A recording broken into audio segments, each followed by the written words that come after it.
Yeah.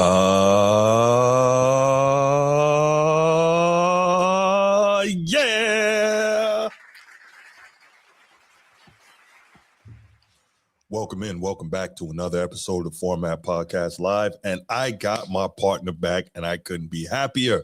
Transformer, what's good, my brother? What's happening, man? I saw you had to do it solo the other day, man. My apologies. No apologies necessary, man.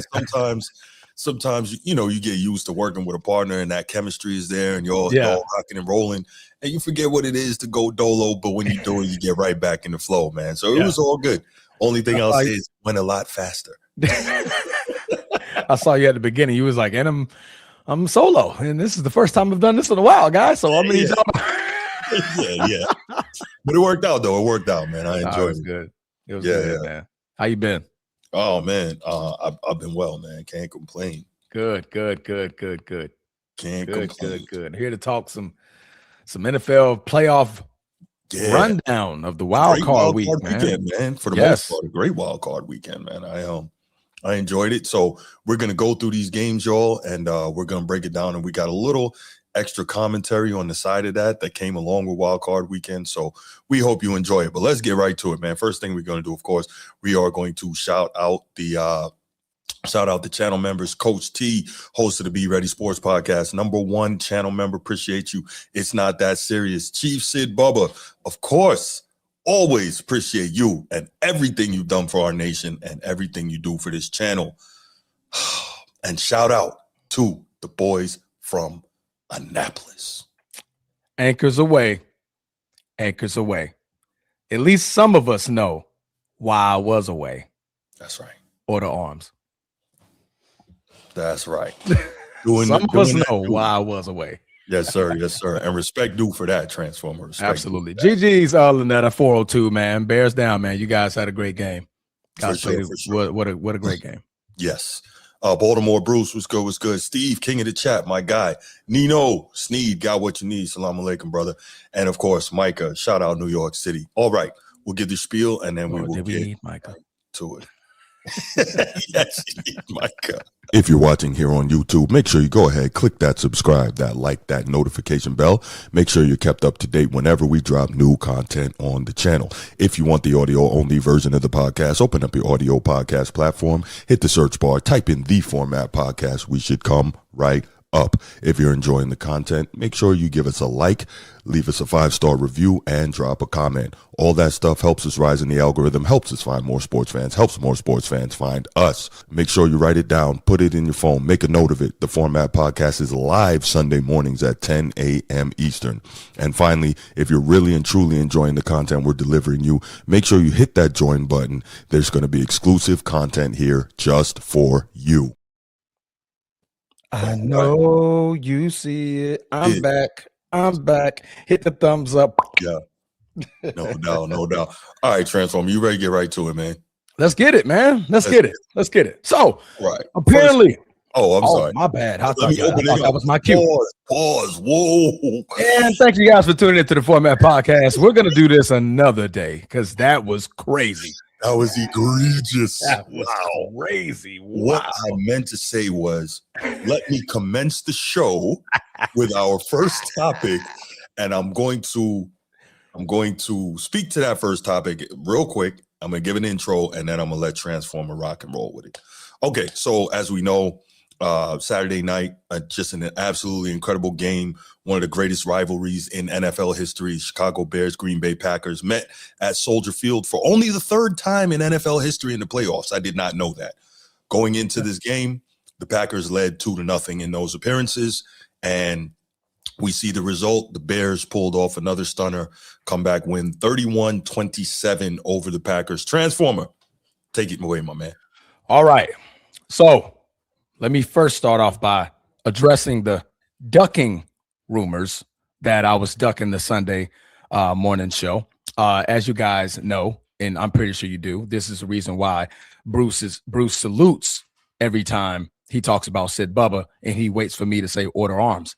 I am still a military reservist, so I have to do duty on once a weekend, every month, and 2 weeks out of the year. I have to make sure I perform and obligate to my contract that I signed that's going to take me out to my retirement. So this weekend, I was on base supporting and doing the duties that are obligated to me to serve my country. So there goes your answer.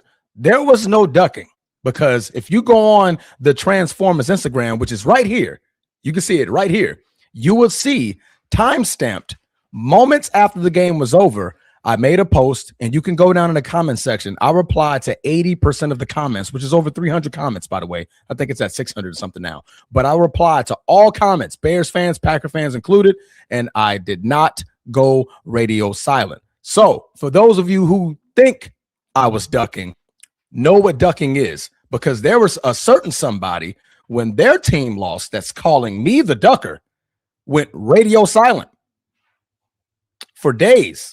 And now he's lying on social media stating that he had pneumonia when his voice sounded very, very clear the very next day. I'm just trying to figure out how pneumonia works, because last time I had pneumonia, I was out for about a week. So they addressed that one. There you go. Let's move on to the game. Green Bay Packers. Remember, I had to have you and Snead hold it down for me because I couldn't rock. Oh, man, you was out for like a week and a half. Yeah, I was messed up. Talking like this. It was bad, man. It was very, very rough.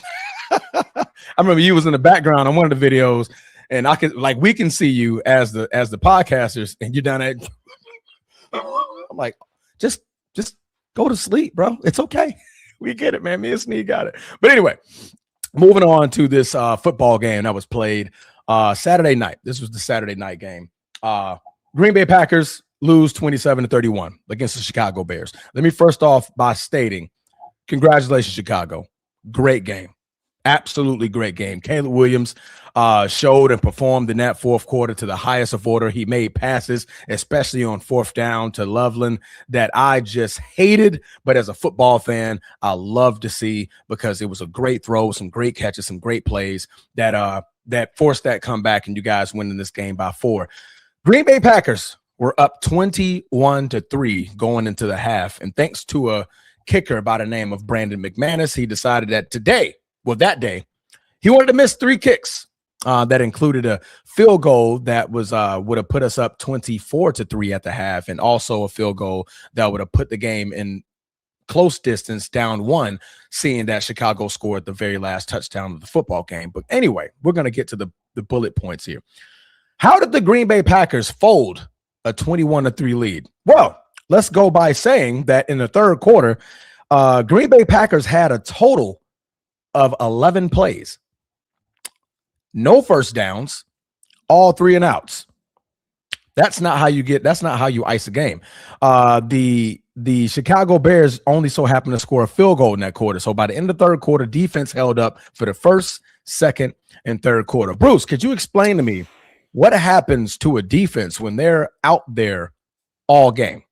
Yeah, absolutely, man. If the defense is out there all game and don't get enough help from the offense, eventually, no matter how great they are, that defense gets tired, Transformer.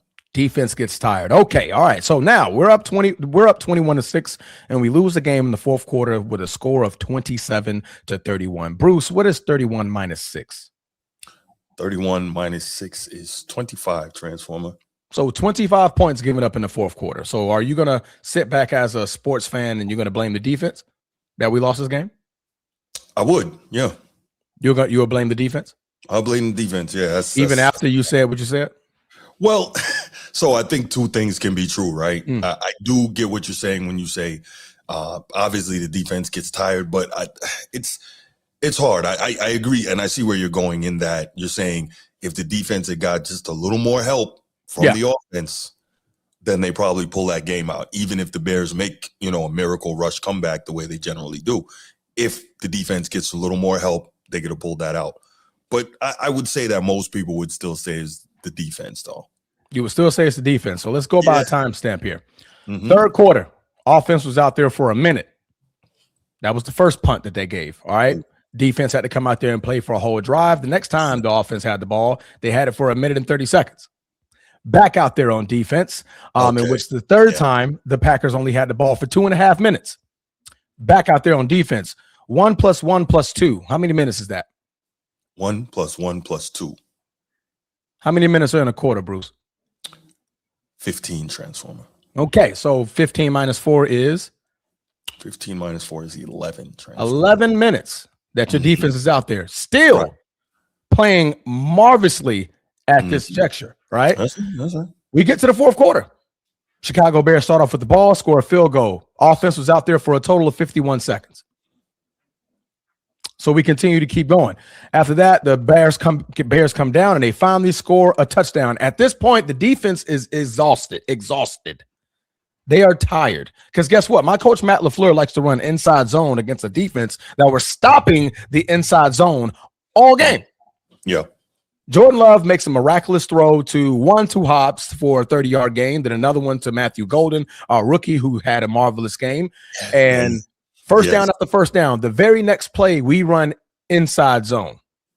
So my coach decides to take the ball out of our playmakers' hands, and that is Jordan Love, who ended the game with 4 touchdowns with over 300 yards. So the numbers are right here. Well, here, there. Which way am I pointing? You point everywhere. There you go. I'm right this time. Okay, there we go. Right there. Right there. The numbers are right there, right? So I'm not going to sit here and blame my quarterback for having a 4-touchdown game, 323 yards, because it's not like this, no interceptions. And guess what? The Chicago Bears are one of the best teams in the NFL with taking the ball away. 18 interceptions on the regular season, Transformer. 18 interceptions. So my quarterback did his job. The run game could not go anywhere in that second half. Yeah. So as a coach, what do you need to do to win this football game? How about keep it in the playmaker's hands that's been making the plays all game? Keep it in his hands. Allow him to make those decisions. Every time there was a 3rd and long in this game, Jordan Love had to check it at the line. What is a check? When quarterbacks check it at the line, what is that, Bruce? Audible. I'm checking out of this, and I see something else on this field because I, not like the coach who's looking on the sideline, the quarterback, I see the whole field. I see everything that the defense is doing. I see everywhere my linemen are lined up. My receivers are lined up. I'm going to check it, and I'm going to get out of this play, and I'm going to get us a first down. But the very next play, coach calls, what? Inside zone. I think. Inside zone. Not toss, not jet sweep, not nothing cute. At this point, we lost the sense of innovation. Innovation to win football games. That is my point here, right? We tried to play this super conservative, and this is not the first time. I'm not going to say this is only Matt LaFleur. I had a coach by the name of Mike McCarthy that did the same thing against Seattle back in 2016. He did the same thing. 2013. Did the same thing. Conservative second halves to where you're up big and you decide to just try to slow the game down all of a sudden, slow your offense down when you're taking an Aaron Rodgers and a Jordan Love, who Aaron Rodgers is a Hall of Fame quarterback, Pro Bowler, all-time great. And you got Jordan Love, who is trending in that direction of being a great quarterback in this NFL, in this league. And you're taking those guys away from the game. You're shooting yourselves in the foot. Notice how I'm not blaming anything on Chicago. Chicago did everything they needed to do. Everything they needed to do. They went down in that fourth quarter and they scored 25 plus points. 25.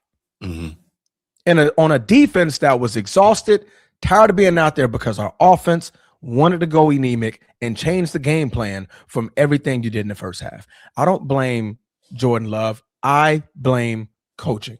That's a coaching issue. Coaching is a huge coaching issue. Your players have to perform, yes, but you got to call the right plays to get your players to perform. Inside zone ain't going to work if they're stopping it all game. It's not going to work. Brandon McManus, you guys can go on my Instagram and see what I had to say about Brandon McManus. There's no excuse for him. You got one job, Windy City or not, because I saw him make the 55-yard field goal before he missed it. So clearly he can make it. But there's no excuse for the extra point. There's no excuse for the, I believe, 34, 33-yard field goal that he missed. There's no excuse for that because the Bears, they made all their kicks. They are in the same win. He is a veteran. He's not a rookie. He's a veteran. So you should be used to kicking in these kind of conditions, let alone you kick before the game starts. So you're already practicing. You're already warm. You know what angles you need to take in that Windy City. So my point is, and I'm going to end this here, and I'm going to let Bruce talk before I start having flashbacks of how poorly my team played in the second half. Chicago did everything they needed to do in that fourth quarter. Caleb Williams played miraculously after a slow, very, very slow first half, 2 interceptions on the night, almost a fumble that got recovered by our defense. And he stepped up major in that fourth quarter. So I'm here to tell you now, the rivalry is back. And I'm happy because I got tired of putting foots in the Bears for 30 years. There's no rivalry when we putting foots in the same team year after year after year after year after year. And you got to hear these fans just, oh, yeah, and continuously talk shit. I don't know who continuously talk shit for 30 years, knowing they've been a losing team and been through 25 plus quarterbacks. And when we only had 2, 3, if you include Brett Favre. We only had 3, right? And we've been blessed to go from a Brett Favre to an Aaron Rodgers to a Jordan Love. Bruce, Baltimore Bruce, what are the excuses? Bruce, have I said an excuse so far? Nope. I'm calling the game how I saw it. You saw the same game. I saw the same game. I'm calling the game how I saw it. I'm not going to sit here and blame the refs on making a bad call, Bruce. I'm not going to sit here and blame the fact that, we were injured a lot this season. I didn't say any of that. I didn't mention Micah Parsons. I didn't mention Tucker Kraft. I didn't mention Devontae Wyatt. I didn't mention none of those guys who are all Pro Bowlers. I didn't mention none of that. I'm calling the game how I saw it because we had a 21-3 lead. So we showed and proved that we can win this football game. We showed that we could be the better team. We just took that away from ourselves in that second half. That's not an excuse. That's a fact. I'm telling you what the game was doing. So again, congratulations to the Chicago Bears. The rivalry is back. Now, what I will say, Ben Johnson, you ain't been there long enough to be talking noise like that. Talking greasy.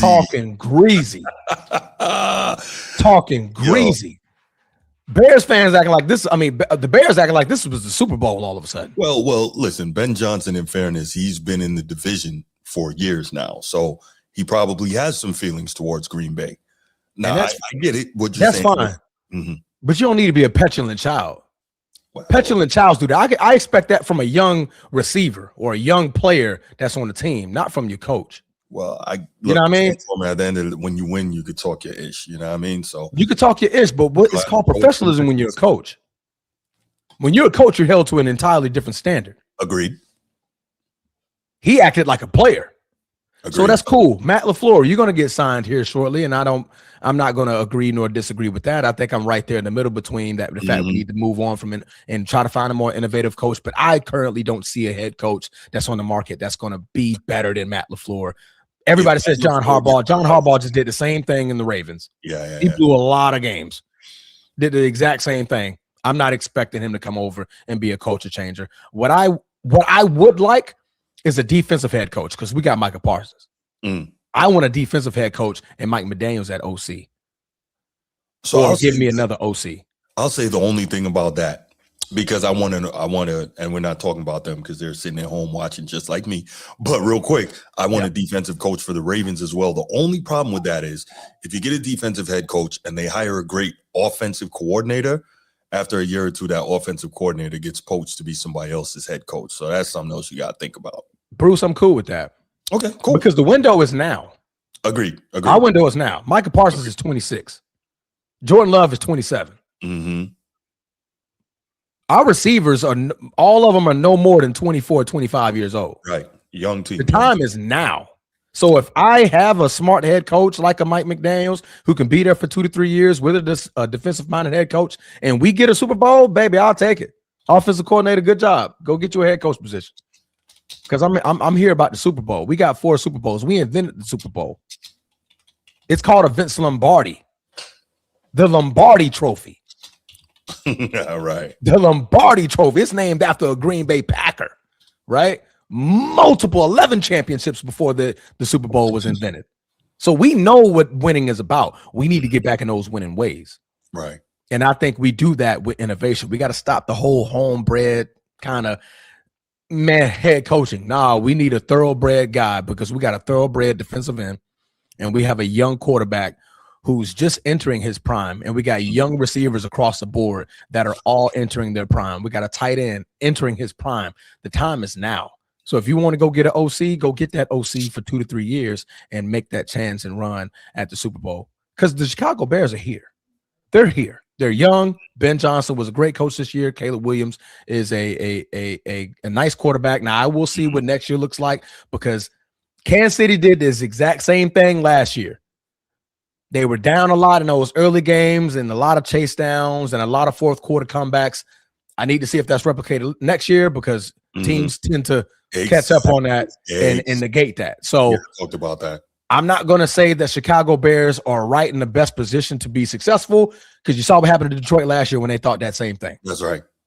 So I'm gonna end with that statement. So that's all I got to say. Yeah. Congratulations, Chicago. I am not a poor loser like somebody, Baltimore Bruce, who will go quiet and make up excuses on why his team should win. You got to be there when you take that L. You got to be there. You got to stand 10 toes down, Bruce. And I stood 10 toes down. I make a video after every game, win or lose, and I face the music like a real man. Like a real man, I face the music. I don't go radio silent. And then I start waving my pom-poms when I want teams to lose and praying on teams for their downfalls. Right. Like waiting on the Steelers to lose so you can talk noise, because you was quiet when the Ravens swept y'all and eliminated y'all. But again, I'm my own man, and I don't duck smoke. I don't duck it. That's why I'm here. And I'm here to tell you. Bruce.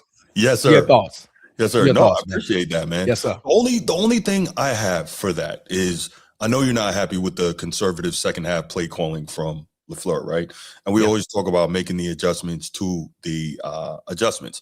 I think, this is just me, obviously can't speak for him, don't have any sources on this, but it would be my thought that the reason he got conservative with the play calling was because he knows that coming into this game, they being the Bears, had either 6 or 7, a record number of fourth quarter comebacks in the regular season.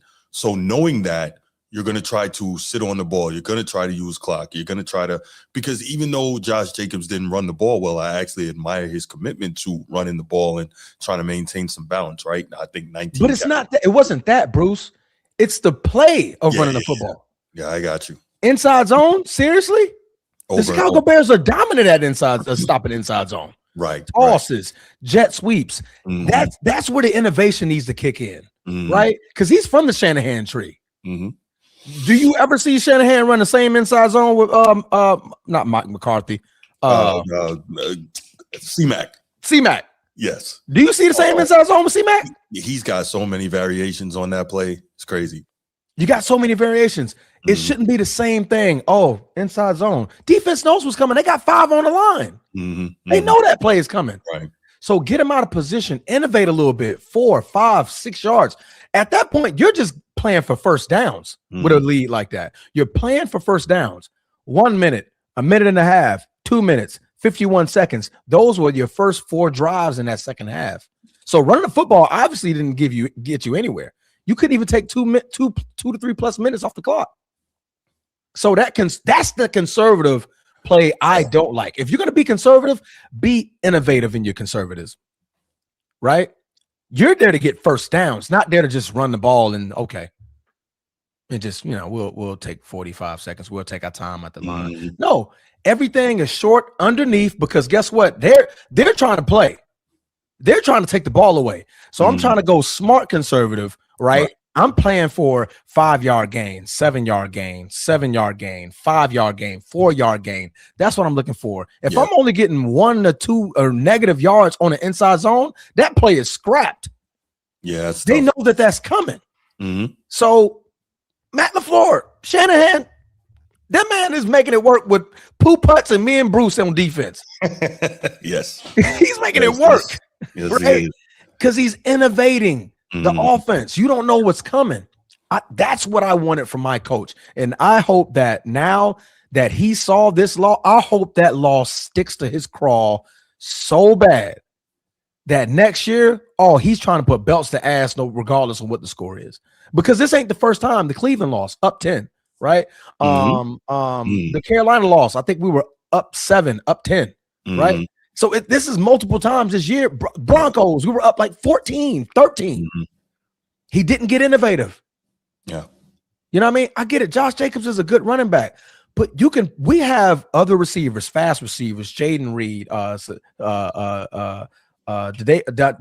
Tavion Wicks, right? We have elite receivers, fast receivers.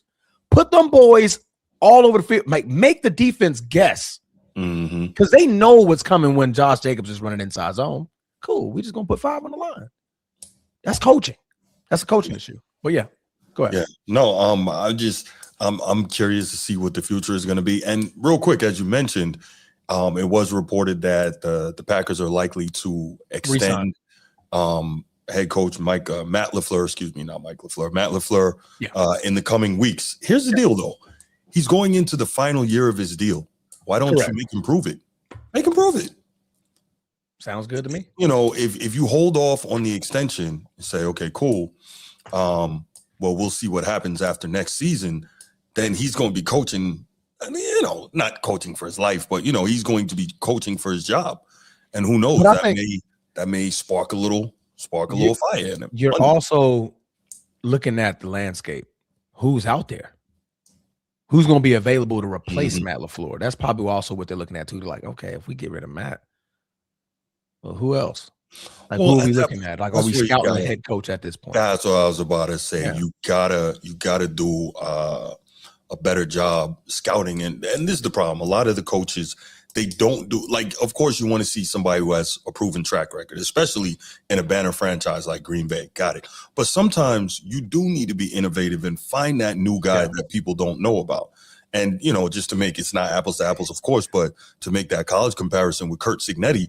Nobody knew he was going to be this, right? But sometimes you got to step out of that box and, you got to shoot your shot. But this is going to be very, very interesting to see what happens next year. And man, these Bears, and Caleb, celeb, as Sneed got what you need. Celeb Williams. He comes through in the clutch, man. He comes through in the clutch. He's done it all year. Despite being a Trojan, he's a heck of a football player. And he, like you said, he's done it all year. NFL record, 7 fourth quarter comebacks in the same season, which we know will probably end up, reverting to the mean next season, as you mentioned. Yeah. And I was going to mention that, so that was good on you for Kansas City. Not this year, but last year, having a great season, winning all those close games, and all those close games flipped on them this year. So it's not normally how it goes. And the Bears have led the league, as we also mentioned, with 18 interceptions in the regular season. That's not generally something you can tell from year to year. So you have to be executing better offensively, and you have to be starting games better, because you can't think that you're going to keep coming from behind. I was talking to Edward about it. Shout out Edward. And one of the things I was saying was how Edward always says, put him on the grill, close the casket, seal the deal, and then kick dirt on him. Teams, the better teams, will eventually start doing that to the Bears. They're going to put them in that hole, and the Bears not going to be able to climb out. So the Bears have to do a better job starting faster.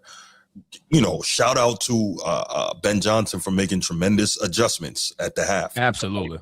And going into the fourth. Got it. Shout out to Caleb Williams for being just an incredible clutch late game type player. They scored every time they got the ball in the fourth quarter. Yeah. And they're tremendous respect for that transformer. I'm not even being facetious. That said, you can't keep counting on that. So, that's where I am.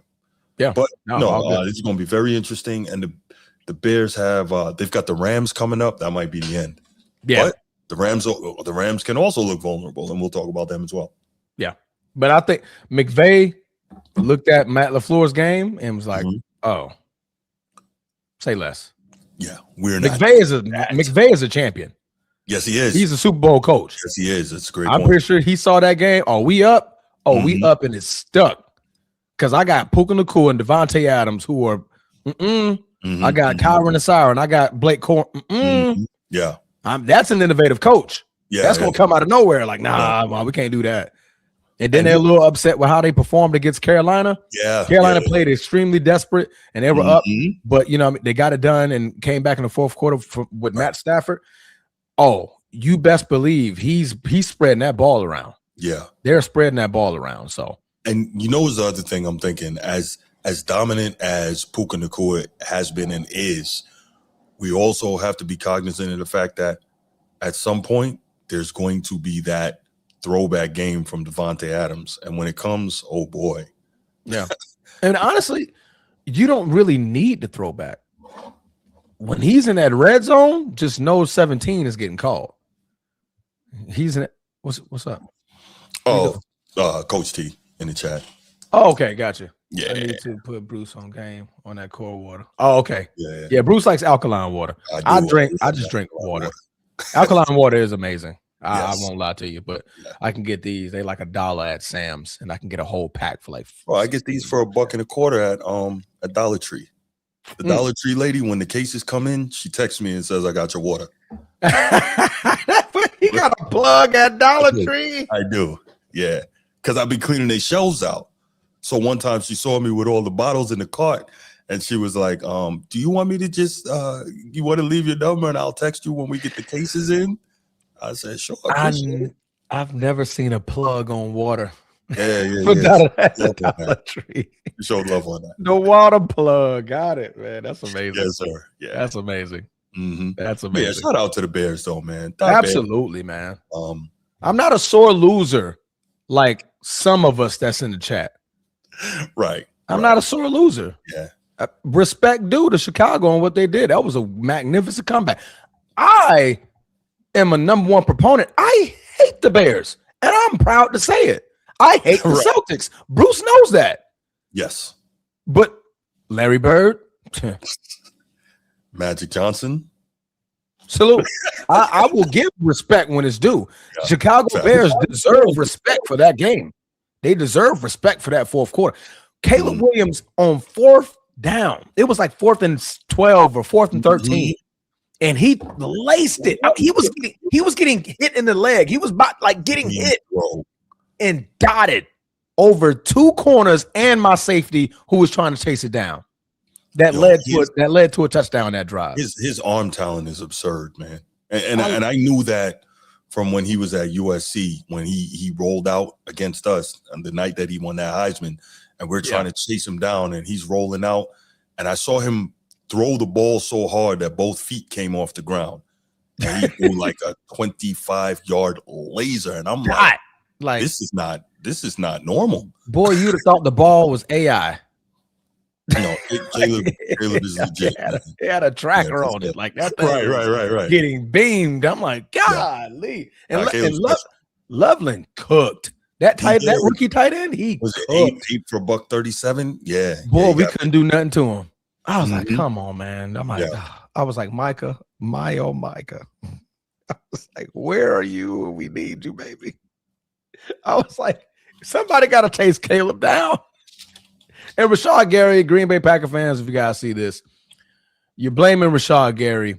For 3 quarters, I saw Rashad Gary give the best effort he could. Yes. I'm talking, he was bull rushing, coming with a lot of energy. By that fourth quarter, he was zapped. He's tired.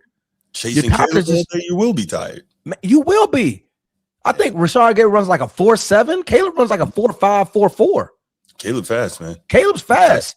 Yeah. Micah Parsons can chase him down because Micah's that fast. And Micah's more agile. And he can bend the corners a little bit better. So I'm not going to sit here and say Rashawn Gary needs to get cut, which he likely may be because of all the noise. But I hope that we keep him. He's a bullish defensive end, and he's great on the other side of Micah Parsons. Micah Parsons not being there put a lot of double teams and put the pressure on Rashawn Gary. And obviously we saw how that worked out. But defense played magnificent first 3 quarters. Fourth quarter, man, it's like, bro, I'm tired of being out here. Them like that cold, that cold and that wind. That's by that fourth, bro. You kind of stuck. Kind of stuck, man. For sure. Good game, Chicago, man. The rivalry is back. I'm happy that you guys finally have something to celebrate. So now I can actually talk shit in a good way and it actually means something now. That's right. Like I said, we got tired of blitzing y'all for 30 years, man. Mm-hmm. It's been a long time. Yeah. Long time. I was honestly about to just delete the rivalry and move on to Detroit. Like, oh man, we got a rivalry with Detroit because it ain't been no rivalry in Chicago for a long time. But yeah. Got anything else, Bruce? No, man. All right, man. Unfortunately, for my brother Eddie, we got to get on to the get on. Eddie, Edward Jackson. I almost said your full government, but I'm gonna just leave it at that. Come forth, brother. Last night, man. I was really I was surprised. I picked Pittsburgh to win this game. As did I thought that there was some desperation at play, especially after seeing Harbaugh get fired in Baltimore.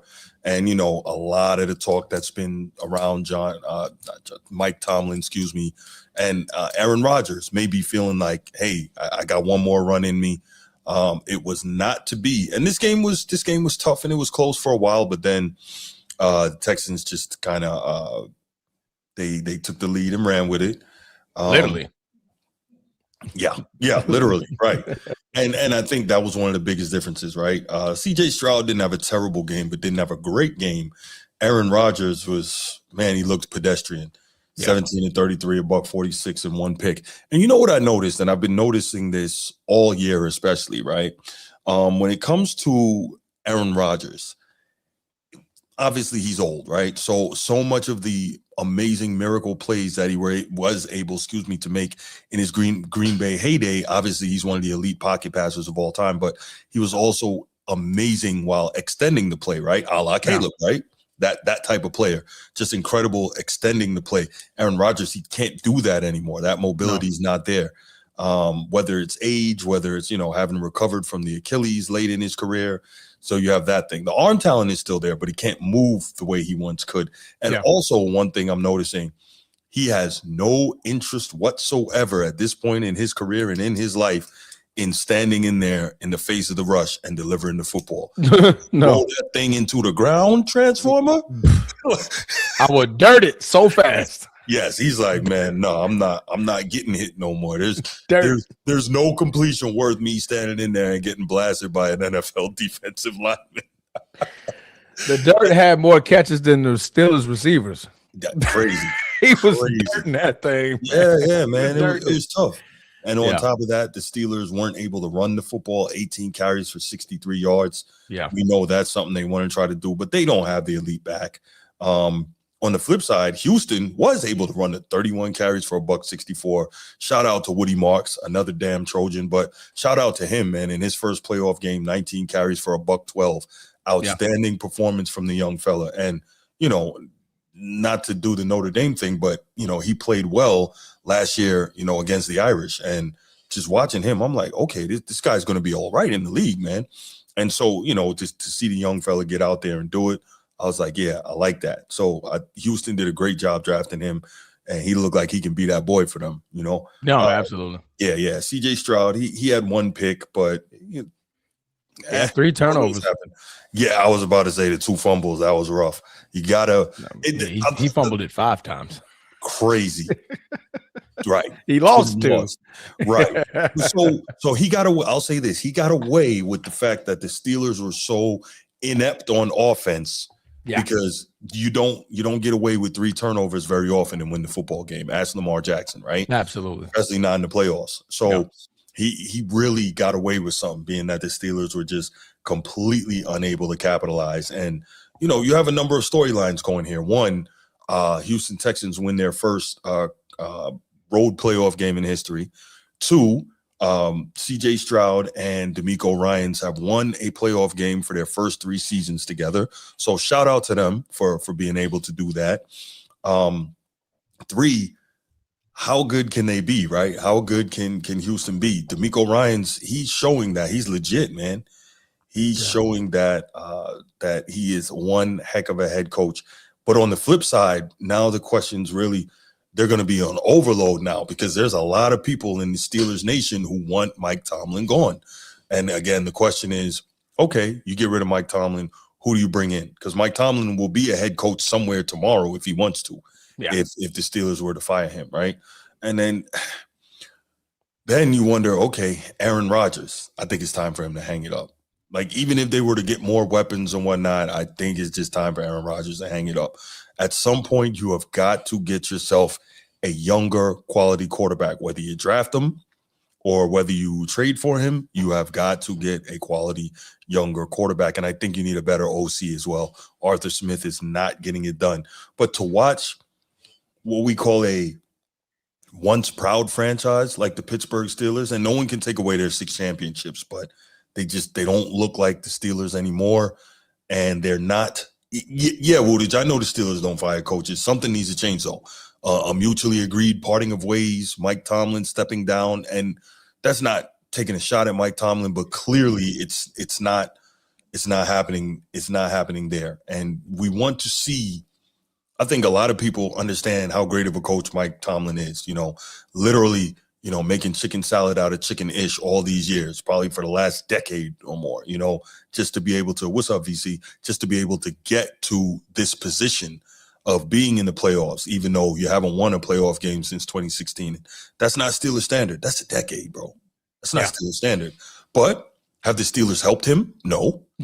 Right? They allowed Big Ben to stay around 3 to 4 years, wait to pass. Right. They should have got rid of him. They should have cut him. They allowed him to stay around. Then they expect Mike Tomlin to pull off miracles with quarterbacks like Mason Rudolph and Duck Hodges. What's he supposed to do with that? Then, you're not, when the OCs aren't good and he wants to fire them, he has to get permission from upstairs to do that. What head coach has to get permission to fire a coordinator? What is that? So you're not providing him with thank you. Yeah, he's not being provided with the resources that he needs to be successful. This is problematic. That's not to say Tomlin has no flaws. Clearly, you've gone this long without having the win where you need it most. Again, flawed teams and being able to put them and still not have a losing season in all these years, impressive enough. But at some point, got to figure out what's going on. Yeah. So Coach T, Ben won him a Super Bowl. He won him 2 Super Bowls. But when it's time, you have to go. You know this, Coach T. The 49ers, your 49ers, they let Joe Montana go. Sometimes that has to happen.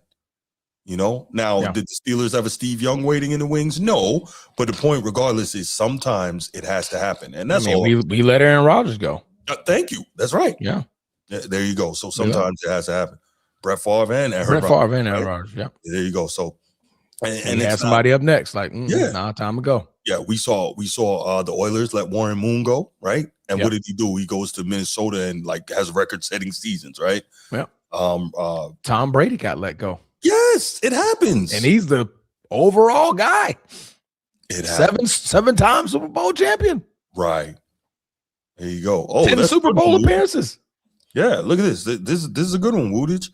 What's up? Steelers passed up on Dan Marino because they thought old man Bradshaw still had it. So we see organizations do this over and over again. But the fact remains, pass on that.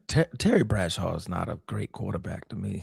Okay, Terry. And if you see Dan Marino, okay, it's time to move forward. Yeah, but you talking about 4 chips, man. That's I get it. That's hard to do. I get it. But I'm like, if I give Dan Marino that same team, that same defense. And that's crazy because Dan Marino was from Pittsburgh too. He played college ball. Yeah, no, I'm definitely. I was definitely been the one guy in the office. Are we stupid or are we dumb? Which one? Right. We gonna keep Terry? Woodage, I got you, bro. I got you. I'm not disagreeing, Woodage.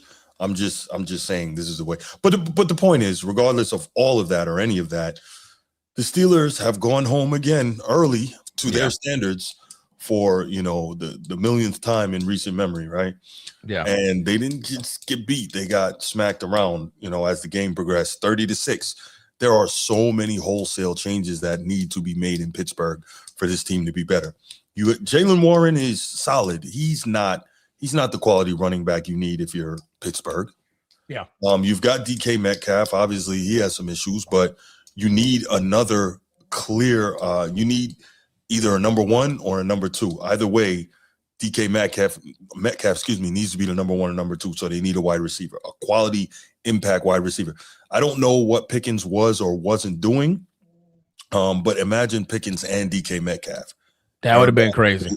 he would have looked a lot younger this year. Am I right? Absolutely. It would have been less balls on the dirt. A lot less balls in the dirt. It would have been like, nah, one of these boys got a chance. I'm just going to throw it. Right. I'm going to give it a chance. Yeah, man. So, I mean, I don't know what the Steelers are going to do, but this game, another disappointing ending in Pittsburgh. Now, if you're a Ravens fan, you're not particularly bothered by that, but we also are being objective here because that's what we do on the Format Podcast, and that's tough, man. But the Texans are going on to face. They got next. They have the Patriots, New England. Yeah, that's going to be a hell of a game, man. Yeah, number one defense versus potential coach of the year. Man, and their defense, I think they're actually top. Their defense is good too. Their defense is good as well. All out. They're eighth. They ranked eighth. But top 10 defense. Yeah, top 10 defense. Yeah. Yeah, D'Amico Ryans. He's gonna. CJ Stroud can't have that type of game against the Patriots. Patriots love the blitz. Yes, he will. Oh, nice rhyme. Drake May make you pay. Drake May. I like it. That was nice. But no, man. When it comes to this game, first of all, salute to the Texans. They had the number one defense this year, and they showed why, and they showed how. Right? Mm-hmm.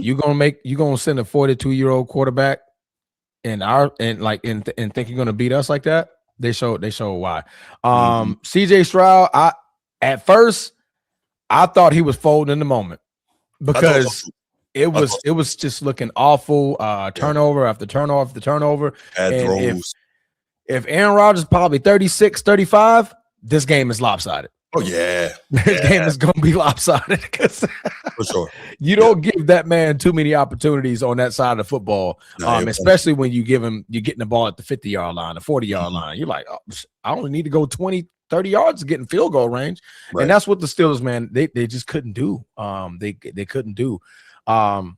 You mentioned their lack of talent. They don't have other than DK Metcalf. Name me another player. Yeah, they don't have impact offensive guys, man. They don't have no weapons. The thing what the Steelers were hoping to do was try to replicate Tom Brady, but they don't understand how Tom Brady was able to accomplish that Super Bowl in Tampa. That was a team that was ready already. They had the offensive pieces. They had the defensive pieces. They just needed a quarterback to stop throwing 30 interceptions. Yeah. Yeah. And Brady was able to bring in Gronk too. Yes. And Antonio Brown. That's right. I forgot about that. Yo. I add two more weapons. Huh? And Shady McCoy. Shady was the backup. Yeah. Yeah. You know what I mean? So like you give me those pieces. That's what Aaron Rodgers needed, because Aaron Rodgers had a career where he can't uplift the team like he did in Green Bay. Mm-hmm. He can't extend past what he's 42. Still a great thrower of the football. He can still spin that thing, right? But if you don't give him like any weapons to make that offense innovative for him to make a play, he gonna throw. Obviously, you saw what he did. He gonna throw it in the dirt. Tom Brady also had a better offensive line in Tampa. Steelers don't have a good offensive line. They haven't had a good offensive line for years. So you didn't put Aaron Rodgers at 42 in the same situation that you put Tom Brady in and tried to expect that same result. Yeah. Tom Brady was not going to uplift a bad team. He helped take a good team and to greater heights. Yes, that's correct. That's what he was able to do, right? Mm-hmm. And the Steelers, I mean, you give Aaron Rodgers in Pittsburgh, Mike Evans, Chris Godwin, Antonio Brown, Ron Gronkowski, Shady McCoy, and you got on the defensive side like Vita Vea and all them boys, Winfield Jr. at safety. Bro, like Aaron Rodgers gonna make something happen with that. Yeah. But DK Metcalf, who's your number two? Gainwell. Who? Never heard of him. Who's my tight end? Freiermuth. Solid receiver? Okay. Who's your running back? Warren. Who? Warren Sapp? That was a D tackle. This is not the time of Warren Sapp. So that's what the Steelers. And again, to your point on Mike Tomlin, yes, the standard is the standard, bro. I mean, you haven't won since 2016 when it comes to the playoffs. But again, two things. They did not put this man in good position for years. Mm-hmm. You stopped that Mason Rudolph, Russell Wilson, Justin Fields. Then you enter a 41-year-old court. What are we doing? Kenny Pickett, What are you doing? Duck Hodges. What are you doing? Yeah. You're not giving him an elite talent, a Joe Burrow, a Lamar Jackson, a Josh Allen, and all these other guys that's came up in the league. You're not giving him players. Mm-hmm. You expected a 41 turning 42-year-old quarterback to uplift DK Metcalf and others. That's it. Right. It wasn't going to work, man. So I think I do agree. I think, Mike Tomlin, I think he should be at this point where, I had enough. If y'all going to strap me like this, then I'm not going to be a successful coach in this league with this team. But I'm going to go somewhere and somebody's going, who you want at OC? Got it. Get him. Decent. Open arms. Got him. Who you want as a player? We got cap space. Here, go get him. Yeah. They're going, and not to be, like that, they're going to bend over for him. They're going to do what they got to do. It's not as egregious as what you said earlier, and I actually gave kind of a heads up, like not to be like that, but they're going to do what they got to do to make that man happy.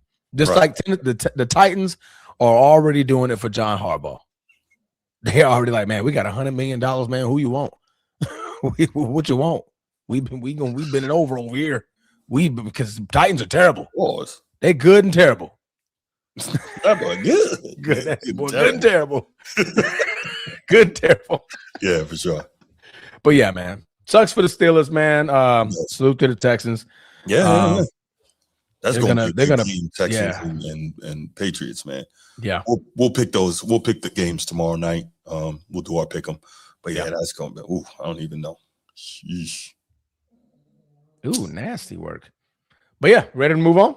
Yes, sir. All right. Who we got next? Ooh. Well, this was a great game. This is a fantastic game. This was a great game. Yeah. Before we even, really get into it, man, shout out not CJ Stroud, Bryce Young. Shout out Bryce Young. Absolutely. In the era of NIL and transfer portal and guys, anytime they face some adversity, they ready to, just jump and move on. Shout out to the young fella for really, having the right attitude, having the competitor mindset, and coming back and showing that he can do a little something. He may not be the long-term solution, but not giving up and not being willing to hand over his position as the starting quarterback of this football team. Shout out to him, man. He never quit, and he had a legitimate chance to win this football game. So he had to lead. Yeah, respect. By the time he walked off the field, he had to lead. Can't ask for more than that. Correct. Can't ask for more than that. He did what he could do. Yeah. Yeah, man. Go ahead, brother. No, man. I mean, Bryce Young, I think you got the stats wrong. It's 20, 21, 40 yards. Yeah, I think you got the numbers wrong right there. But it was 21 and 40 for 264. Okay, all right. I was like, wait, what does that say? It was 21 and 40. Man, if you threw the ball 21 times and only got 40 yards, boy. And like, what are you doing? And who is your OC? Who left that man on the field? Right. And how did he get the touchdown? Right. But anyway, but no, man, Bryce Young and Coker, I'm sorry. Yeah, Coker got busy. They got busy, bro. They truly got busy. Yeah, they truly got busy, man. But again, Sean McVay, Super Bowl champion. Matthew Stafford, Super Bowl champion. They've been in these situations before. And Matthew Stafford walked down the field and was like, nah, it's time to put this game away. You guys need me to make a game-winning drive. And Matthew Stafford is very, very privy of all of those. And he got the job done, man. Puka Nacua, bro. I mean, boy, I see this man in green and gold. But anyway, that man is elite, bro. That kid is elite. Wouldn't he look better in purple and black, though? Negative. I think so. Nah. Yeah. Mm-mm. No, that's not a receiver. I don't think that bodes well with Lamar Jackson. What? No, with his physicality, hell yeah. Nah. He catch difficult passes. He also be able to block in the run game. Absolutely. Lamar needs a speedster. No. He needs fast elite guys. Like no. Puka could get it done. That'd be perfect. It's a good thing that they don't got him because he would have been on the couch. But anyway, but no. But no, man, this was a great game, bro. Carolina Panthers They end this year absolutely happy. Yeah. All right. I mean, grateful. Let me just not say happy. They're going to end this season grateful, right? With a lot to look forward to, sure. Made the playoffs, Mm-hmm. took it all the way to the wire, had a 14-point fourth quarter. You left that game with a lead on offense, right? Bravo to that. Defense, I mean, they still got work to do. They got cap space, they got some money. So I'm sure that the lights in Carolina, they're a little brighter going into this offseason. Like, all right, there we go. We're going to be formidable in the NFC South, yeah. NFC South, Tampa Bay, us, Atlanta. They pick a smart head coach. The Saints, I mean, they picked a quarterback. They just need to get some pieces around that quarterback. But yeah, man, this was a great game. Yeah, I think part of it too is that when Carolina realizes they probably arrived a little 1 year earlier than they thought in terms of their growth and development process, and when you're a little bit, ahead of things, you feel good about it. I think they have so much confidence in going into next season. They feel like they can do a lot if they have a quality draft and maybe a quality offseason period in terms of free agents, and they make some right decisions. I think they're very confident and they believe they can take over this division. This division at this point appears almost up for grabs. I think you have to maybe still lean slightly towards Tampa Bay if healthy. Yeah. But everybody's competing in this division, man. So we'll see. And then we don't even know who Atlanta's coach is going to be. So if they get the right coach, who knows what they do? Yeah. No, they're going through the interview process. I mean, right now, I think everybody's waiting for the big dominoes to fall. They're waiting on, hey, where's John Harbaugh going? Yeah. Right? Where's Mike McDaniels going? Where are these guys going? Yeah. Because at that point, we need to see what's left. So everybody's at kind of like that moment. Was it 7 teams without a coach now? 7? Maybe soon to be 8. Yeah, 7. Yeah. So, but yeah. Carolina, man, 7, good job, man. Yep. Good job. Rams are just they're a better team. Good job. And they showed it. That's right. Yeah, no, Rams going to Chicago next round. That's going to be a tough one. Stafford better not get them boys any extra possessions, because if you do that, Caleb will beat you. Yeah. Verse and fist, boy, y'all. Go nose. Y'all gonna have to chase that boy. Yeah. Y'all gonna have to chase. Shout out to my guy Edward. I'm gonna say it again. If you get the Bears in the hole, you better close the casket and seal the deal. Kick that dirt on them and cover them up, because if you let them, they will sit back up like the Undertaker, right? And they rise to the occasion. What? Yes, they will. So yeah. Now you get them boys down. You got to finish the job. You can't take your foot off their neck. Absolutely. Yeah. Absolutely. Agreed. All right. Moving on over. Patriots. Well, this game is going to be very, very quick to talk about.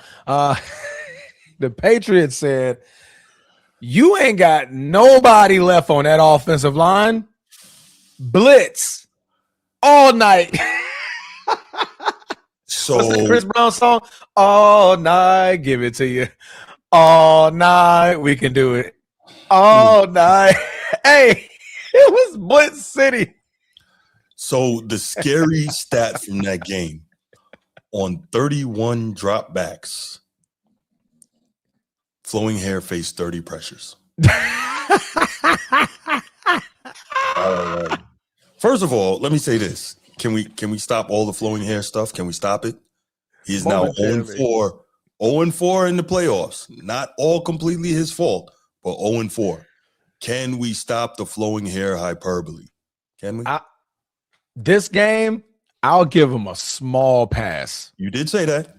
I'll give him a small pass. There's not any quarterback that could have faced that amount of pressures and succeeded, bro. No, I get it. But at some point, we got to start asking this question, like, okay, this guy, it's not even like, okay, he's winning a game and losing. He has not won a playoff game yet. And it's not even that. It's not even like, you know how sometimes Josh Allen lose a playoff game, but he'll play out of his mind? Yeah, absolutely. We have not yet seen that from Flowing Hair. We haven't seen it. No, absolutely, man. I do better, man. They have the weapons. They got a good set of weapons over there But I mean, when a guy from practice squad is starting on your offensive line, you're doomed to fail. You're just doomed to fail, especially against the Patriots, man. And Drake May actually didn't play relatively well in that first half. You know what I mean? He played well enough to, hold a 16-point lead and boom. All right. Yeah. His defense was cooking all night. Yes, sir. Well, they got 5 sacks on the game, I think. Six. There you go. Yeah, because they ended the game with a sack. But here's the thing, though, right? Sorry to interrupt you. The Chargers, believe it or not, their defense played lights out as well. They just couldn't get any help. They got 5 sacks. That's what I was thinking about. They got 5 sacks. And if we really think about this, what Jesse Minter was able to scheme up, man, shout outs to him, because they held, what is that, the number 2 or number 3 scoring offense in the league at 28.8 points per game on the season, I think. They held them to 16 points. They did all they could do, but they couldn't get any help. But on the flip side, real quick, when you look at this, right? Okay, Justin Herbert, like we said, pressured on 30 of 31 dropbacks. So early in the season, they lose all-pro left tackle Rashawn Slater. Okay, cool. They take all-pro right tackle Joe Alt, go Irish, and they switch him to left tackle. He's doing his thing, not allowing a pressure at all. And then he goes out for the year. So, when you got to take your all-pro right tackle and put him at the left, he's dominating. Who's left at your right tackle? Nobody. So your right tackle is now weak. 2 all-pro players are gone from your left tackle. Man, you are hurting. It's a tough place to be. What's going on, Big Sar? How you doing, man? Go Army. I can't get with you on the fight on, though. Go Irish. Well, good to see you here, brother.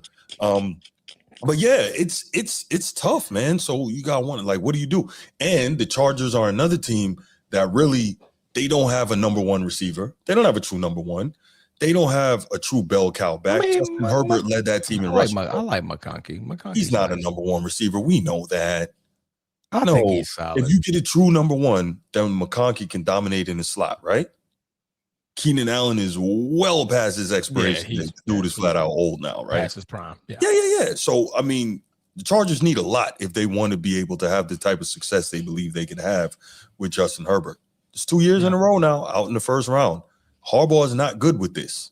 No, right? He's not. Yeah, he's not good. I mean, Jim Harbaugh. Jim Harbaugh. Yeah. Jim Harbaugh. There. John Harbaugh has no job right now. He's on the bread line. Yeah. Brothers out there job hunting. Right, but, for real. Filling out applications. He's on LinkedIn. Right. He's on Indeed. Oh my goodness. But no, man. Like you said, man. I mean, Jim. I think he came in last year. Last year. Last year. With the idea of like this team. Of course, it took his bumps and bruises, right? But he needs a dominant running back. Yes. He needs to have that bell cow back to put him in those situations. Everywhere he's been, when it came to success, he had a dominant run style team, right? And when you don't have that, and you're trying to put the ball in Justin Herbert's hand, who doesn't have now no more protection, right? That's you're going to end with this type of result, man. It is. You really are. Yeah, it's tough. Yeah. Patriots number 2 scoring team in the league, and the Chargers held them to 16 points. But when you're facing 30 pressures on 31 dropbacks, my expectations aren't high when it comes to the offensive side of football, man. That's just crazy work. That's mean. I don't know what you're supposed to do there. Yeah, I saw one play. I think 56. I think he's a linebacker for the Patriots. It's like he looked at the center, and the center just said, "Not today," and stepped away. From he was like, it looks like you're coming with bad intentions. Yeah. I'm gonna go ahead and Justin Herbert looking like, yo, what the had to run out and throw the ball. What's good right now? What we doing? Yeah. I promise the center just stood there and was like, damn. Look past him. Yeah. That linebacker was already in the backfield. I'm like, poor Justin Herbert. I mean, we saw even with that offensive line, my expectations were 0. I saw Patrick Mahomes with this same type of offensive line in a Super Bowl, and literally he was throwing the ball sideways. So And he's a 3-time Super Bowl champion, multiple time MVP, future Hall of Famer. So my expectations wasn't high. So that's why I'm giving Herbert a small pass. I hear you, man. I hear you, man. That's fair. This game. You're giving a reason, a legitimate reason for why he struggled. At some point, we can't. At some point, he has to not struggle in these games. Yeah. At some point. Yeah.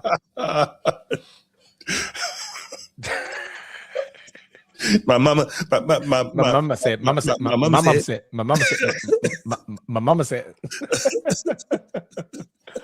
Oh man. But no. Sucks for the Chargers. Who the Patriots play next? Oh yeah, we just said the Texans. So yeah, it's gonna be number 1 defense versus number 2 offense. Man, this is gonna be crazy. Where's Patriots defense ranked 8th, and the Texas offense ranked lower scoring wise. I think they were bottom of the league. I'm gonna say. Yeah, they were pretty low. Yeah, pretty low. Oh, they were middle of the pack. They were at 13th. They were the 13th scoring offense. That's not bad. I thought it was bad too. Yeah. I thought something they had ranked was kind of crazy. I think it was the run, because they haven't been able to run the football this year. Yeah, 22nd in the run. Okay. Yeah, 22nd in the run. I knew something was low. There you go. Okay. In total offense, they ranked 18th. I think they would have been able to run better if Travion Henderson didn't have injuries. But oh yeah, Travion is no, that's the Patriots. Oh, you talking about Houston? Yeah, I'm talking about Houston. No, Travion, yeah. It's okay. Yeah, Travion, yeah, that boy is good. That boy good. That boy good. Yeah, he is not good and terrible. He's just good. He's just good. That boy good. Man, that boy good. That boy good. All right. You ready for the next one? Yes, sir. All right, let's go. Oh man, I actually enjoyed this game because me and Bruce picked San Fran, but for real,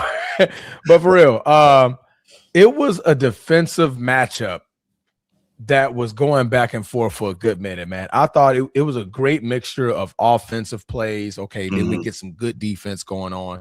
Because San Fran, honestly, from you look at the season entirety, San Fran shouldn't be here. Right. San Fran shouldn't be here. Fred Warner, Nick Bosa, Bethune. I mean, you name it. George Kittle's now out for next year because that torn Achilles. He's not coming back in 2026, so he's not going to be here for the rest of the year. Period. You had, Brandon Ayuk never came off the injury report, never showed up. So injury after injury after injury. Yet, San Fran is moving on to the divisional round. That was an incredible coaching job, I think, by Shanahan, Kyle Shanahan, Robert Saleh. I mean, just an incredible coaching job. That coach of the year debate is strong as ever right now, isn't it? Well, I mean, you knocked off the Super Bowl champ. Well, that you technically don't get to count that. Hopefully, the votes were in before the playoffs started. The narratives. This is why voters need to be smart. Prepare for this. The votes need to be coming out week 18. Yes, agreed. Week 18. Yeah. What do you need to look at? Yeah. How long does it take to make a fucking decision? That's not hard. You already know what they did for the first 17 weeks, Bruce. Now you're adding in week 18. All right, guys, let's sit down and have a conversation. Who's the MVP? Who's offensive player of the year? Who's the coach of the year? That should be done. Yeah. NBA does it before the playoffs. As they should. This is who your winners are for these awards. That way, no bias, anything you did in the postseason, because now these guys, even though that's not in the criteria, they probably looking at this game like, man, Kyle Shanahan just knocked up, just dethroned the champs with me, you, Bruce, and Snead. Yeah. On offense and defense. Yeah, no, absolutely doing. They got it done, man. Job, man. Yeah. That the term "next man up," they talking about San Fran and Kyle Shanahan. Next man up is that's them. Yeah, that's them, man. Brock Purdy had a decent enough game. Yeah, he did. The run game was kind of slowed down by Mike McCarthy. I don't know why I want to call the man Mike McCarthy. Christian McCaffrey. There we go. C-Mac. Run CMC. Was able to, make something happen. Like I said, they lose George Kittle, but still, Kyle Shanahan made it innovative. Made it innovative enough. Yeah. Matt LaFleur. Shanahan, Matt LaFleur. Innovation. That's what we needed. against Chicago, but we'll talk about that offline. But man, innovative enough to like a catch C-Mac on that fake jet sweep.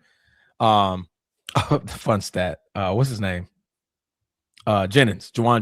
Juwan Jennings on the jet sweep fake to C-Mac for the touchdown to put the lead up 23-19. Do you know fun stat? I think I heard this, but go ahead. You got it. Juwan Jennings has the same amount of touchdown passes in the postseason as Justin Herbert. Has in his postseason career. Yeah. Yup. As a quarterback, I am furious with that stat. I am 100% furious. A wide receiver has the same amount of touchdowns as me as a quarterback, and I played 4 games. Yeah. So, but anyway, Bruce, San Fran has knocked off the Philadelphia Eagles, so there will be a new champion this year. This is just getting more interesting, I think so. One of the big things here for me is we saw a Saquon show up that hasn't shown up for most of the year, right? And that wasn't his fault. The offensive line has suffered just tons of injuries for the Eagles, but Saquon 26 for 106. Philadelphia strong outing there, 36 carries for $140. So kind of that's what you needed from them, but it still wasn't enough because couldn't get the passing game going. And AJ Brown got to go. This is the dude complaining about not getting the ball and this, that, and the third. And I'm stupid. What do you have? 3 or 4 drops? Like bad drops too. Yeah, 3 drops. Thank you. Bad drops. Yeah. So I get it. You want to be a diva receiver, that's fine. But now you gotta feel all this smoke for you not coming up big when your team needed you. So that's a problem. The offensive coordinator, that guy's probably going to be going. I don't even know who he is. Jalen Hurts has had a new OC every year in his career, and he's going to have another one again. That's college career and NFL. Yeah, and that's not easy to deal with. But guess what? All he does is go out there and work. Don't cause any trouble. Just goes out there, puts his head down, and tries to compete. That's why I got a lot of respect for that dude. Been in the Super Bowl twice, outplayed Patrick Mahomes twice. Should have won twice, but won once in his Super Bowl MVP. So, but none of that matters because this year, with an opportunity to try and repeat, and another stingy defense couldn't get it done. And that's a problem, man. That's a problem.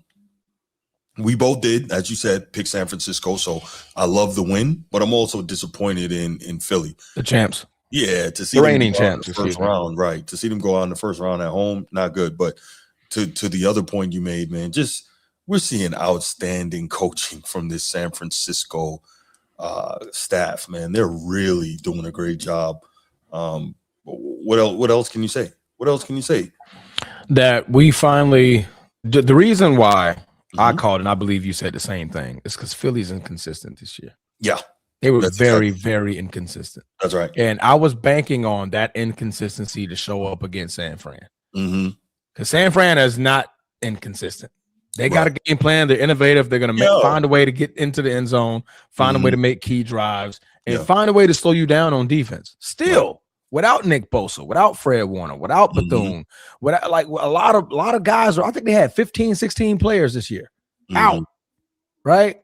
Trent Williams been out. Brock Purdy himself has been out. Crazy how Chris McCaffrey's played every game. He was labeled the injury prone one. He played every single game.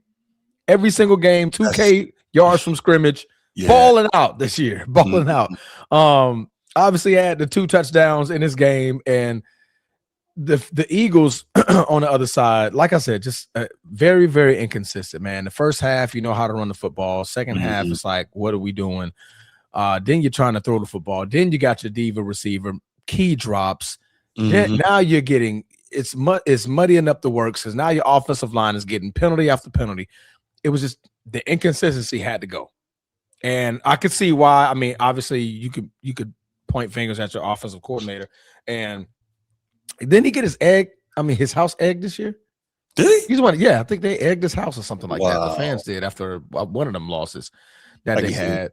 And like it made ESPN and everything. It was a big story. Wow. But yeah, man, the inconsistency for the Philadelphia Eagles, the Kyle Shanahan was able to take advantage of that.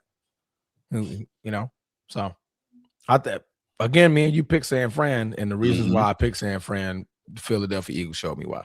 And I also thought that San Francisco had the superior coaching, and that makes a difference.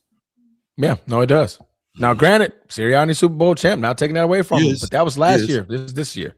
Yeah. This year, Philadelphia at no point in time looked like the same team. No, not at all. It didn't. Not at all. Yeah. So San Fran on to the next round. They're going to be playing the Seattle Seahawks, the rematch. And you already know round 3. We'll talk about it tomorrow, but you already know who I'm picking. Yeah, I already know who you picking. You already know who I'm picking. Uh-oh. Pumpkin Watch is in full effect. Pumpkin Watch is in full effect. Yeah, you are. So Steve, I love you, but there's something on this green. No, not that green. He's talking about your sweater. Okay. Yeah, he thinks that's my brand. He thinks that you're going to transform into an Irishman. Negative. Yeah. You can do that. Support. Bravo, Irish. We welcome you, brother. We welcome you. Hey, man, I support you like I support the Jags. Not my team, but I'll clap when you're up. I'm with you. I'm with you when you're good. Okay, all right. Just as long as you don't turn to good and terrible. After that point, I gotta. Right. Don't turn to good and terrible. I got you. All right. Speaking of the Jags. Man, I definitely got something I need to address on this. Heartbreaker. Do you want to address that first? Or you want to wait till after we talk about this? You're not ready yet, so let's talk about this. I mean, I'm ready, but I'm just trying to see where it would fit better. Let's talk about the game. Okay, all right. Let's talk about the game. Let's talk about the game. Jags blew it. How much more can I say? They blew it, man. This was the year. No, I'm just playing. Great game, man. Josh Allen, despite the foot injury, despite the wrist injury, or whatever other injury he was claiming, What did I tell you? Superman stepped in that booth, donned the cape, came back, and soared on. Didn't he? Josh Allen is great, man. Man, listen. Great. They created a new play. It's no longer the tush push, it's the tush carry. They carried Josh Allen from the 10-yard line to the freaking goal line. First of all, Josh Allen is like 6'5", 250, 260. That's a big man. Josh Allen is a big guy. I don't know if you guys like watch football up close, but like look at Josh Allen compared to his like lineman. He's like up there. Like he's a very stout guy. They picked his ass up and drugged this man 10 yards. To me, that was the play of the game for me because I was like, yo, ain't no way in hell he's still moving. Now, I do question the referees. I will question y'all because when other teams try to do that, you blow the whistle dead. You do blow it dead. Yeah, okay. Yeah. They blow it dead a lot. They let that play keep going. But I'm still going no. I'm like, bro. I'm like, are they carrying this dude? Josh Allen didn't have no feet on the ground. His feet weren't even on the ground. Them linemen, bro, said, hell no. Keep going. It was like, what was it, 4th and inches? That boy said, nah, bro, dang the inches, bro. We trying to get to the goal line. Yeah. But no, man, Josh Allen, he donned that cape. The Jaguars didn't allow a 100-yard rusher all season, and they kept it going, so they stopped the run as best as they could. But Josh Allen, again, man, just making great plays with his arm, getting the ball downfield. Sure.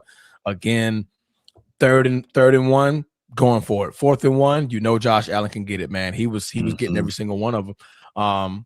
And the Jaguars, they play well. They play very, very well. I'm not finna sit here and stink up Trevor Lawrence. They had the run game going. That the final play again was an interception, but you know what I mean it was a tip. Those tip interceptions, I don't really blame the quarterback too much because it was he threw it right at his receiver's hands. That was just great defense by the I almost said Detroit, by the Buffalo Bills at that time. So I'm not finna sit here and say this belongs to Trevor Lawrence. This loss does, but Liam Cohen and that football team, the Jacksonville Jaguars, they got a lot to be proud of this season. 4-13 was their record last year. 13-4 in a playoff bid, and you losing to the MVP was your result this year. Just like Carolina, I'm walking away, and shout out to Lynn Jones, the reporter from the Jags press. What was it called? Jacksonville Free Press. Jacksonville Free Press for lifting that man. Like, you did a damn good job this year. That's why you're in running for coach of the year, because you turned this bus all the way around and you made it this far, man. So shout out Jags, but shout out to Superman Josh Allen, 28 for 35, bro. I thought your foot was hurting. He's a bad 2 man. rushing touchdown. I thought your foot was hurting, bro. He's a bad man. What happened? Told him he was just trying to get the Jacksonville head. Like, yeah, I'm just gonna say I'm hurt. But I'm all right. He looked at the doctor. Wink. Yeah, let's go. Let's go. Oh man, Josh Allen. Remember I said it earlier in the season, right? I said, okay, this is the time. No Mahomes. If Lamar don't make it, Lamar didn't make it. No Joe Burrow. Like, really, there shouldn't be roadblocks in Josh Allen's way. With how good he is, clearly the best quarterback in the conference. He should be able to will and drag his team to the Super Bowl. Will he be able to do that? Don't know.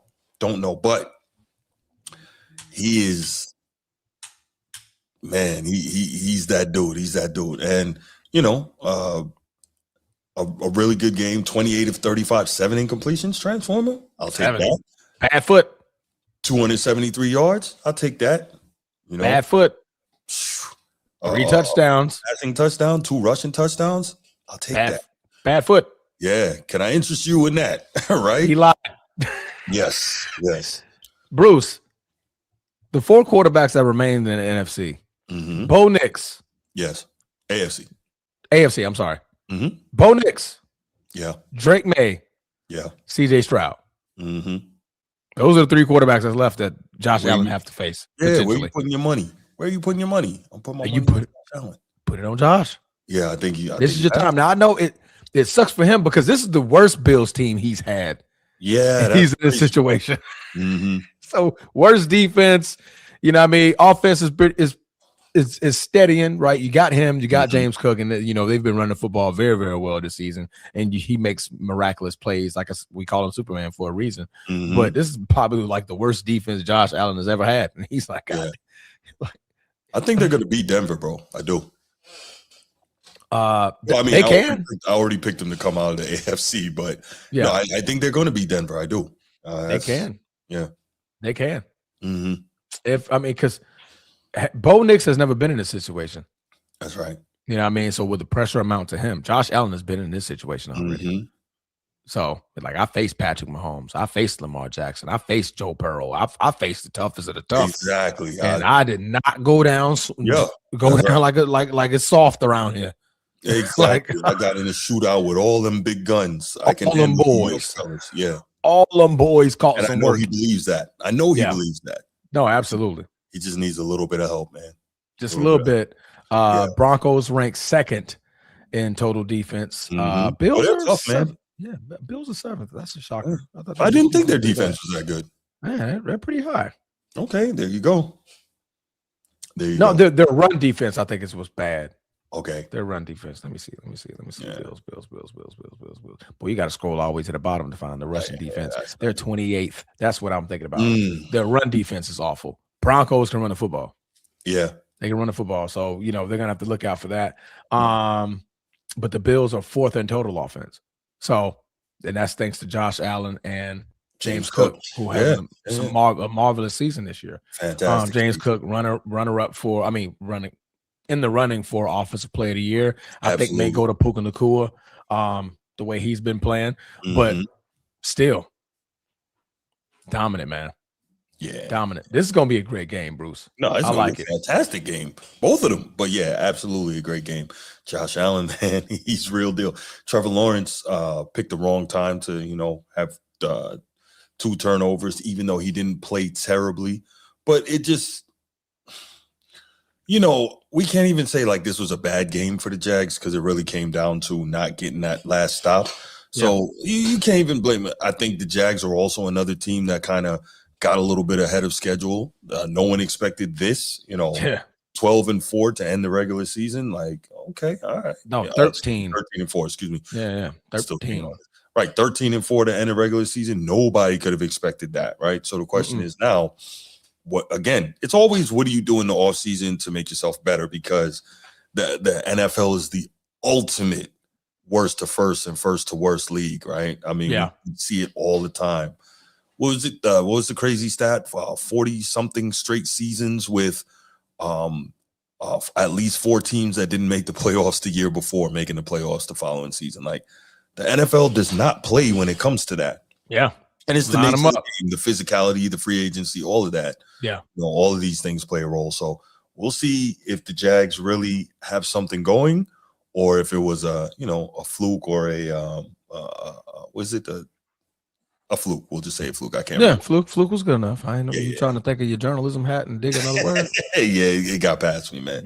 No, there's another expression for that, but But man, to another point, there was some news, some reporting. And Sir Bruce here, the actual journalist on the show. I'm just a comedian that knows sports. And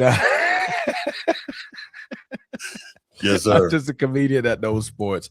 Right. But Bruce, after the game, there was a lovely lady by the name of Lynn Jones for the Jacksonville Free Press, who had some comments after the game to Liam Cohen. And those were addressed in some kind of crazy criticism from a lot of other journalists, your partners, your compadres. Yeah. So, Bruce, take it away, bro. What were your thoughts on absolutely Lynn Jones's comments and the backlash she's getting for those comments? Yeah, so Mrs. Jones, originally from Detroit, Michigan, and now she lives in Jacksonville.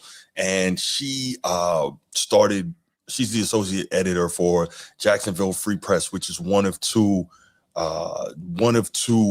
African-American newspapers in the country.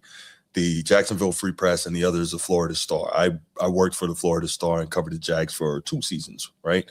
So with that, I didn't even know about the Free Press, and I didn't know about her, right? So she apparently has been covering the Jags home games for some time now. And I don't recollect ever having met her or seen her in the press box, but again, she's been covering these games for a long time. So as I understand, there's never been an issue with her before, but apparently there's a big issue now.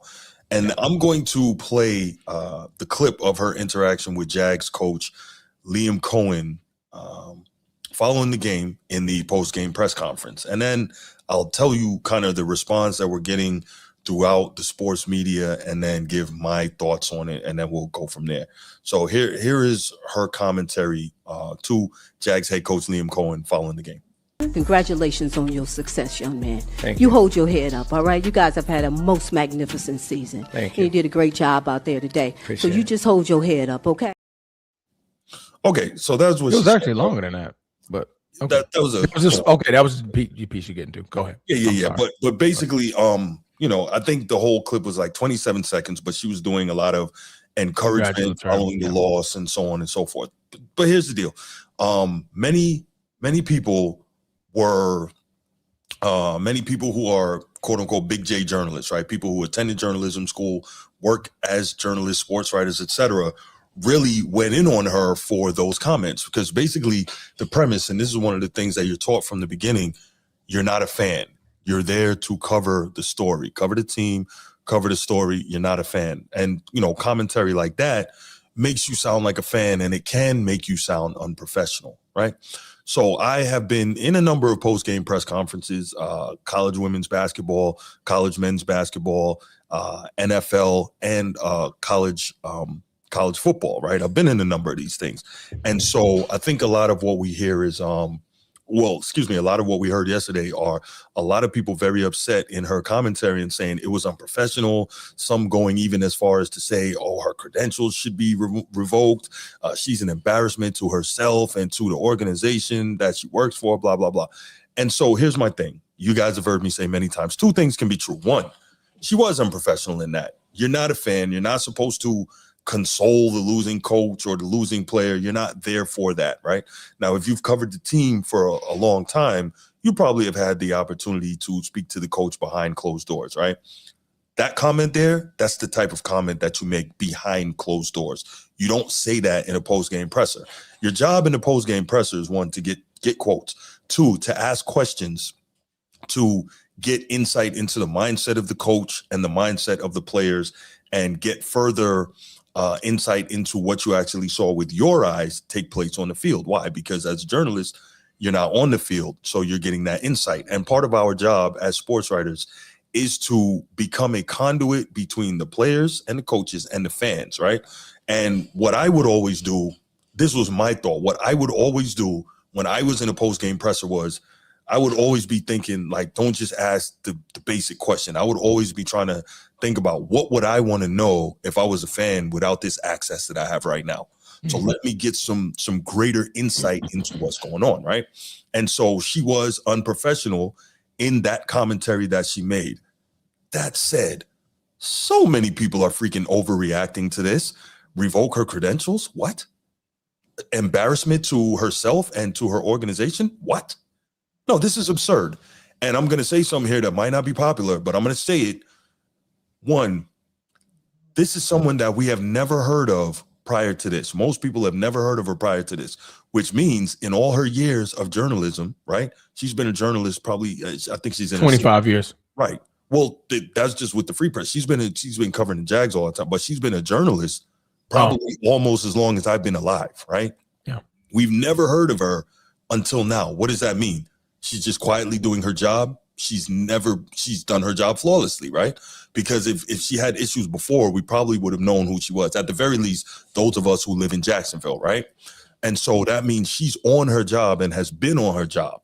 And so again, these people who are calling for this are overreacting greatly. Again, I will say this. Did I deem it unprofessional? Yes, right? Let me give you a little quick backstory. Y'all know how I am about Notre Dame football. Y'all know this, right? And I was talking to Bruce about this last night. And y'all know that I try to be objective, but I'm a Notre Dame football fanboy. Y'all know that. That said, 2022, Notre Dame was playing here in Jacksonville, Florida, playing in the Gator Bowl against the South Carolina Gamecocks. I covered that game. That was a dream come true for me. I don't know if I told you the story, Transform. Yeah, no, this is my first time. Yeah, that was a dream come true for me. Being there, I'm in the press box watching this game, and when you're in the press box, you're not allowed to cheer, so you do that. You don't cheer, right? Because it's unprofessional. You're not supposed to be a fan. Prior to the game ending, I went down and I was standing on the field behind the end zone where the Irish scored the final touchdown to win the game. Y'all know me. I wanted to scream and yell and jump up and down and fanboy out. So you had the team I've loved since I was right. Right? The team I've loved since I'm 14 years old just won an incredible game, and I was standing right there. But you can't do that. Yeah. I go in the post-game presser, right? I got to ask questions from Shane Beamer and his players. Then in come Marcus Freeman, right? Then Notre Dame quarterback Tyler Buckner. Then Notre Dame running back Logan. You're like, I asked all of them questions, and guess what? You got to be professional. Yeah, I get it. Did I want to go out in the hallways? Hey, Coach Freeman, man, can I get an autograph? Can I get a selfie? Did I want to? Of course I wanted to do that. This is the team that I have, but you can't do that. And I'm not saying that this lady, Miss Jones, behaved in that manner, because, she has done more in journalism than I can dream of. So respect due to her. But I'm saying you got to be professional. You don't, how would it have been if Coach Freeman, a great win, you made us excited, man. We love you, all this. So I'm just saying she should have been more professional. Because at this point, you're not speaking for yourself. You're speaking for your company. Mm-hmm. Yeah, because you're asking the questions, but you're representing the company.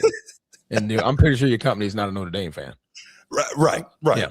So with all of that said, while I do agree that it was unprofessional, the commentary that she made, it was also absurd, out of line, and over the top for people who are saying her credentials should be taken and all this foolishness. And this is where I'm going to say something that's not going to be popular.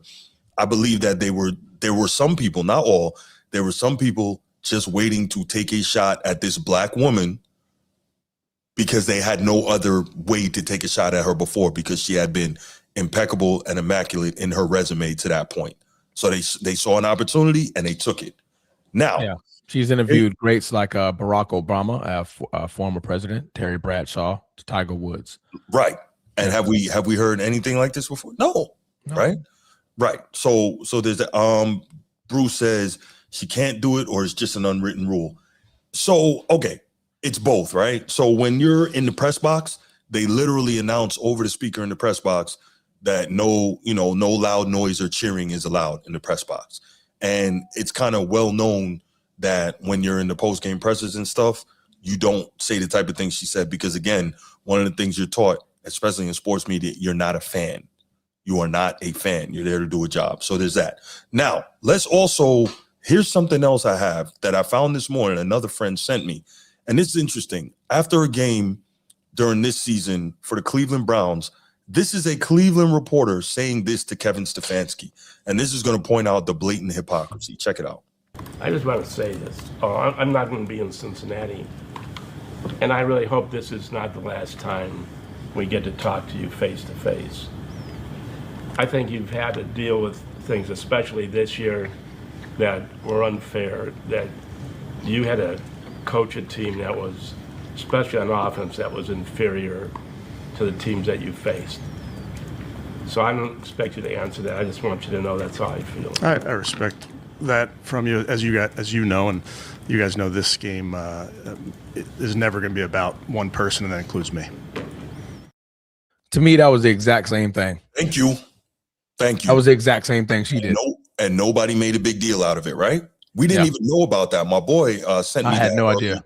I had no idea. So because he said, I believe. That's how that reporter feels. Right. So he's expressing his feelings the same way Lynn Jones expressed her feelings on how right. Liam Cohen's season went. Exactly, Transformer. And so you know that I try really hard. Sometimes I fall short, but I try really hard to be objective and to, keep that same energy, as the expression goes. And so we have to do that here as well. And to Edward's point, what up, Edward? Nobody talked about this in the media. Nobody mentioned this, right? Yeah. And I'm sure we can, I'm not going to say it, but we can look and see or listen to what we believe are the differences between the two people who are making their comments in these separate press conferences. Yeah. And maybe that plays a role in how it was perceived. But the fact is, you don't move like this and say things like that publicly. Think about it. That reporter that was just talking to Stefanski, if he's saying that, you know that he has covered the team, and you know that he has spoken to Stefanski on multiple occasions behind closed doors. Save that for behind closed doors. You don't say that in the presser. They know each other. You heard Stefanski's response. You don't say that in the presser. And I'm going to go back to myself and my lower level, journalism. I was in a post-game presser with Notre Dame, their players, their coach. After we know you a pom-pom waiver for Notre Dame. Okay, and I can admit that, but guess what? I handled it professionally, Transformer. And for anyone who doesn't believe me, I have clips of it on this YouTube channel. Go and look at the shorts. I have clips of it. You have to be professional in that instance. So I just wanted to talk about this because it seems to be some big national storyline. Jamel Hill made some really good commentary on her YouTube channel about it. Check it out. Roland Martin had the lady Miss Jones on his show. I think either yesterday or today. He interviewed her. That was yesterday. Thank you, Transformer. That was a really good interview. It's amazing to me that McAfee, he spoke about it. He had commentary. It's crazy that this thing blew up the way it did. So I completely see both sides of the argument. I respect where the journalists are coming from, but those who are going too far, calm it down. Yeah. When you're trying to strip somebody of their credentials and say call them fake news, fake media. I'm going to read this one tweet from another reporter by the name of let me get back to it. Ooh, nope, I just lost it. I'm sorry, I was scrolling when you were talking. By the name of Mark Long for AP writer. Nothing awesome about fans, fake media doing stuff like that. It should be embarrassing for the people who credentialed her and her organization, and it's a waste of time for those of us actually working. So how about this? She's been in the game for how long, Bruce? She's been in the game close to 40 years. Yeah, right. I'm pretty sure she's been working for 40 freaking. I'm pretty sure that's work. Like, if you're still in that profession, and you're an editor of not only not in Jacksonville, she was an editor in Philly, and also Detroit. She's been around. Yes, sir. She's been around for quite some time. She's a member of the Black Press NNPA, the National Newspaper Publishers Association, that's been around for more than 100 years. She's associate editor of Jacksonville Free Press, as you said, one of more than 230 African-American newspapers still printing in this country today. I'm pretty sure she's been working. Yeah, man. You said something interesting I wasn't aware of, and thank you for edifying me on this. Transformer. She interviewed President Barack Obama. Do you think they give that to just anyone, an interview with President Barack Obama? Or do you think that person has to have had some serious journalistic chops to get something like that? Absolutely. President of the United States, 2-time, back-to-back, probably one of the most influential, just professional. Like, the man speaks, I believe. The man could have told me that the sky is supposed to be red, and I've been like, you know what, man, he got a point. It does look kind of red, though. Our eyes may just be looking to try to see blue. It's our mind. Right, and he'll go up there and he'll have this public conversation. He'll say the sky is actually red, but we just don't believe me. We just don't see the blue. Like, wait, what? No, and they don't give interviews with those level of public figures to just anyone. And so for people to act as if, this long time, outstanding newspaper reporter, writer, editor doesn't know what they're doing just because maybe they handled something in a way that was, not the best in that moment. We all have mistakes, we all have foibles. This is absurd. So I just, this has been coming up. People have been asking me about it. So I wanted to give my thoughts on it as someone who, again, much lower level journalist, but did graduate from J school and has worked as a reporter. I just wanted to address that. Yeah, she's been associated with the Jags since 1995. Yes, she's been doing this for a while. She'd been working for the Jacksonville Free Press since 2008 and was previously part of the Jaguar staff as an administrative assistant back in 1995. Yep. Like, bro, she's been around. She's working, right? So that's crazy, man. Yeah, that's crazy. Yeah, and that's why I wanted to make sure that I played that clip from the Browns, because I wanted to show, I wanted to highlight the hypocrisy and the discrepancy in the way that the two situations were handled. So, I don't get it. You're seeing the man when I think they did the sketch, folks, for Mad TV, half the sneakers. Rewrite that sentence. Yeah, I don't know what he's saying. I'm lost. Chargers fired their OC. Wow. Okay. Greg Roman. Oh, okay. Yeah. There you go. It happens. But anyway, yeah. So those are my thoughts on that whole thing with the Jags and with Miss Jones. Yeah. Also, the Ravens have just completed their interview with Brian Flores for the head coach position. So hopefully some positive news coming out of that one. Hey, I want Salah, man, but they can't hire him until after the postseason. Yeah, because he's still out there cooking up defenses. Still cooking up defenses, man. Like that dude is like motivational for real. I'm like, I see him on the sideline, like, God damn, I want to play defense for him, bro. Anthony Davis, maybe out for some months. We'll talk about that Wednesday.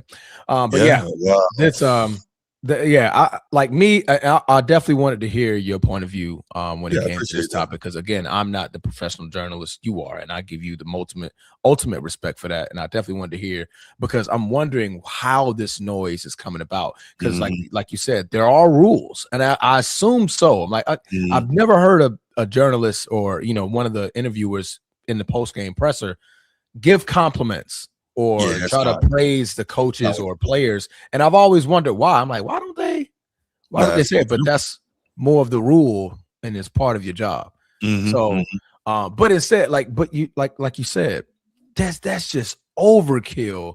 You're trying to say the stripper of her credentials.